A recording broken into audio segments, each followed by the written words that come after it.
What's up, everybody, and welcome to Xbox A. I am one of your hosts, Matt, and joining me is my best buddy in the whole wide world of Canada, Court. Howdy ho. Hey, how's it going? It is going well, sir. We got some Xbox news. Let's get right into it. Xbox Series S has dominated PS5 at Xbox Series X at retail during Black Friday. Does this surprise you? Yes and no. So it's a two-way stream. As someone in Canada that I know that these are readily available, a lot of people will say these were being purchased because there was nothing else to buy, or like grandma and grandpa are going to the store and they're like, my kid wants a new console, and the guy at GameStop or girl was like, hey, well, we've got the Xbox Series S. But as you and I both know, when we were at the mall, we missed the Xbox Series X by minutes when we walked in that store. They did say they have 5. So I think that these sold because of Forza and Halo. Could be right. Halo multiplayer is huge right now. The game is coming out. I think a lot of new console people, because this is next gen. I have one. I've looked it up. I've even looked up comparisons between the One and the Series S. The Series S is better. It's got faster load times. It is next gen. You can do 120 frames per second. It's a better console than the Xbox One X. It's not Series X, the One X. It definitely is. But you have all these great games, and you probably have some PlayStation people that have had a PlayStation 5 or don't have one yet, and they're like, you know what? The price point for entry on this is perfect. Bad Bit was just on Luke Lore's podcast, Xbox Expansion Pass, and he mentioned that he bought a Series X, and he probably should have bought an S.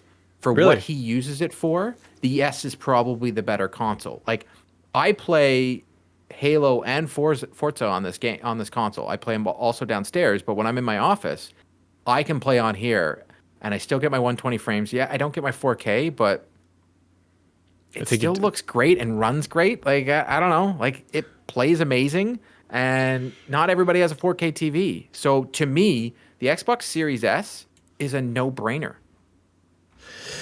Yeah, I mean, and I honestly, I said to you the other day, I was like, I kind of want to get a Series S just as an additional console for the living room for like the family and stuff, because just apps integrated that I want, and some family-based games that like resolution and frame rates do not matter.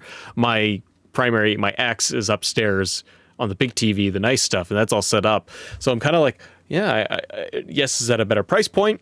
Speaks to a larger market. You can get your hands on it. It's at least where we are. The S is more readily available. So yeah, it makes sense. Let's look at the article though from Windows Central, because it talks about this a little bit more. While PlayStation 5 and Series X dominate the mind share when it comes to general console conversation, it turns out that it's actually the runt of the litter that's taking up a lot of the traction. That is according to a report from the Business Insider and the Adobe Digital Economy Index, who claim the Series S is outstripping PS5 and Series X in early Black Friday projections. That can be, Court, like a combination of things, like you talked about. Accessibility of it literally being there in abundance. Like I feel anyways that at least I go to any number of stores out here, there's a couple of Series S's there. We saw them at the GameStop when we were there. Yeah. And I think also you're probably looking at Black Friday deals where probably a lot of manufacturers are like, get a Series S plus the TV bundled together and save $200, or, you know, making the console free or whatever, like stuff like that. They also have the Fortnite bundle now. Oh, do they? Which calls to those people that are free to play. But I will add the caveat that I was trying to pay attention, and you know that the GameStop employees, they're given a spiel to say. Yeah. And I noticed that none of them said to those people that asked for a PlayStation or an Xbox that, hey, we have the Xbox Series S. They never once mentioned it. No. So to the people that say, oh, they're probably just getting it because there's no other console.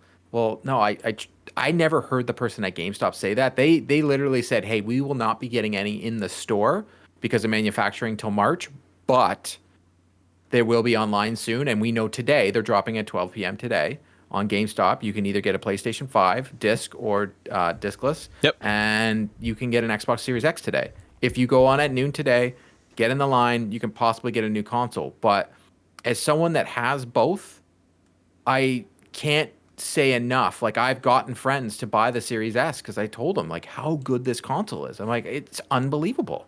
And it's just this little box that could. I know, and I love the size of it too. It's so petite. But you spoke about like shortages as well as just like the shipping and stuff like that. So they talk about this more in the article too, that like thanks to the global chip shortage, silicone to produce cutting edge hardware like the PS5 and Series X is simply hard to come by. Microsoft and Sony both are selling through all their stock of the PS5 and the X near instantaneously. As soon as they hit the shelves, boom, they're gone.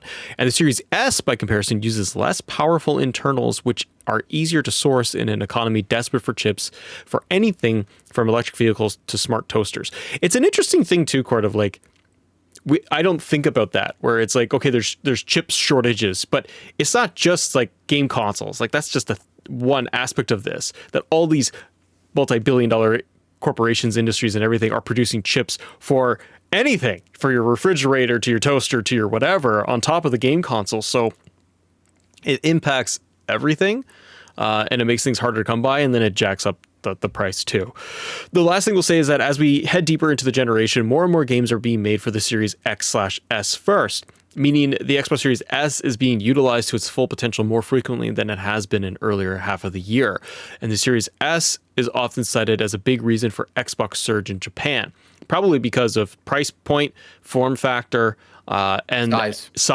and literally like the size of it, and being able to then boot up Game Pass. You got cloud, you can play on the go. Exactly. You can play anywhere. Like I'm going away for a conference. I'm bringing my ass with me. Like it's the perfect traveling companion. Like it works. So let us know what you guys think, though. It seems that, do you feel that the Series S is kind of running away just because it's kind of checking all the boxes for people? Or like, Court, do you think it's also, it's just kind of a mix of everything, where it's like, okay, well, there's no PS5s available. I can't even get a Series X. I'm going to get little Johnny the S to get something. But what do you think? I think it's a mixture of all. I bought the S because I couldn't, for my second console, because I couldn't get another X because I wanted something for the office. Yeah. And I could get the S like every time I went into Walmart. Mind you, the Walmart near my house now doesn't have any, and the Source doesn't have any. But then after playing it, I think that the news is getting out that this console is next gen and is amazing, just doesn't have the 4K. Like both the X and the S both have AMDs. They're both next gen consoles. All games, Xbox has said. Like I've seen comments saying, "Oh, in a couple of years from now, the S will be pointless," and I'm like, "Well, that doesn't make any sense. Like it's 1440p. Yeah, that's fine. Like, but it's still 120 frames per second, and the games are still being made for both consoles. Now, I've played Forza on both my X and my S.